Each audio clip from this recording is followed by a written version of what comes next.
अस्थायी वेतन मांग को लेकर धनबाद जिले की तमाम आंगनबाड़ी सेविका और सहायिका पिछले एक हफ्ता से हड़ताल पर हैं और हड़ताल पर होने के बावजूद यहाँ पर पूरे तन मन के साथ लगातार धरना दे रही हैं। पूरे नवरात्र में इन लोगों ने धरना दिया, लेकिन अब तक सरकार ने इनकी मांगों को नहीं माना है। हमारे साथ कुछ आंगनबाड़ी सेविकाएं बहनें हैं, उनसे हम बात करते हैं। बताइए मैम, आप लोग जो लगातार आंदोलन कर रही हैं, इसका असर सरकार पर अब तक क्या पड़ा है और आप लोगों का आंदोलन अब तक कितना सफल रहा है?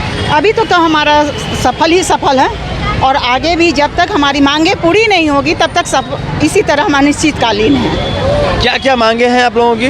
हम लोग का 8 सूत्री मांगे हैं, ग्रेजुएटी का है, रिटायरमेंट जो भी है, और हमको राज्य कर्मचारी का दर्जा दिया जाए, उसी में मेरा सब कुछ है, और वेतन मांग की बढ़ोतरी है। तो मैम, अभी तक आप लोगों की मांगों पर सरकार ने कोई निर्णय नहीं लिया, ऐसे में आक्रोश कितना बढ़ रहा है? आक्रोश तो बहुत है सरकार के खिलाफ, ठीक है, और निर्णय क्या जो उन्होंने पहले जो बोला था उसी चीज़ को इस कैबिनेट में बोला है कि जो मिनी आंगनबाड़ी सेंटर है उसको बड़ा केंद्र हम कर दिए हैं, उसमें सहायता दी जाएगी तो ठीक है, ये बात तो ठीक है। लेकिन जो अभी हमारी बहनें 60 साल हो रही हैं, जिन्हें एक कागज़ दे करके बोला जाता है कि आप लोग को चयन रद्द किया जा रहा है, उनको सम्मान से एक वर्ड ये भी नहीं लिखा जाता है कि आपको सेवानिवृत्त किया जा रहा है, ठीक है। ये सरकार की कहाँ से नीति है? जब हम 40 साल 42 साल सरकार को देंगे, सरकार के लिए काम करेंगे, उसके बाद सरकार एक कागज़ दे करके हम लोगों को कहती है बैठ जाओ।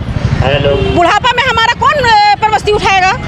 जब सरकार हमें पेंशन नहीं देगी तो बुढ़ापा में हमारा कौन प्रवस्ती उठाएगा? तो लगातार आप लोग आंदोलन कर रही हैं, कोई असर नहीं हो रहा है, तो ऐसे में आप लोगों का जो अगला स्टेप होगा वो क्या होगा? हमारी अनिश्चितकालीन हड़ताल इसी तरह भी जारी रहेगी जब तक सरकार हमारी मांगों को नहीं सुनती है। हमें तो ये समझ में नहीं आ रही है कि सरकार हमें इतना महत्वपूर्ण काम हमसे करवाती है, हमारे बगैर सरकार का एक भी योजना नहीं चल सकता। तो जब भी हम न्यूज़ में देखते हैं या पेपर में पढ़ते हैं कि सरकार आज मजदूर को ये लाभ दे रही है, मजदूरी उनका भत्ता बढ़ा दी है, या सरकार की जो सरकारी योजना का काम करने वाले व्यक्ति हैं उनको पेमेंट में बढ़ोतरी की है, तो हम समझ नहीं पाते हैं कि हम वहाँ कहाँ हैं। ना हम मजदूर हैं, ना सरकारी कर्मचारी है, ना ही हम ठेकेदार हैं, ना किसी कैटेगरी में आती है। तो हमसे सरकार से यही कहना है कि हमको कोई एक कैटेगरी दे। पहले हमारी मांग है कि हमको सरकारीकरण किया जाए, जो कि बहुत जरूरी है। हम लोग 49 ईयर से हम लोग आंगनबाड़ी से जुड़े हुए हैं। अगर अभी तक सरकार आप लोगों की मांगों को नहीं सुना है, ऐसे में क्या आप लोग चुनाव कार्य का बहिष्कार करेंगे? नहीं, एकदम करेंगे, क्योंकि जब तक हमको अपना हक नहीं मिलता है तब तक हम लोग BLO का पूरी तरह ठप रखेंगे। बिल्कुल। तो चुनाव के दौरान आंगनबाड़ी सेविकाओं की, सहायिकाओं की बहुत बड़ी भूमिका होती है।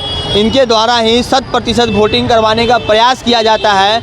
ये मतदाताओं को चिन्हित करने का काम करती हैं, उनके घर तक मतदाता पहचान पत्र जो है वो पहुंचाती है, पर्ची पहुंचाती हैं, और यही नहीं, जो मतदान कर्मी वहां पहुंचते हैं उनके लिए खाने पीने का प्रबंध भी कहीं ना कहीं आंगनबाड़ी सेविकाओं और सहायिकाओं के माध्यम से ही हो पाता है। ऐसे में अगर इनकी नाराज़गी इसी तरह से बनी रही और सरकार ने इनकी मांगों को नहीं सुना, तो निश्चित तौर पर आने वाले वक्त में इसका खामियाजा चुनाव के दौरान सरकार को उठाना पड़ेगा, और सरकार ही नहीं बल्कि चुनाव आयोग को भी चुनाव कराने में काफ़ी परेशानियों का सामना करना पड़ेगा। बहरहाल देखना यह है कि सरकार इनकी मांगों पर विचार कब तक करती है और इनका आंदोलन कब तक ऐसे ही चलता रहता है। सहयोगी विपिन के साथ राजकुमार जायसवाल, न्यूज़ 22 स्कोप, धनबाद।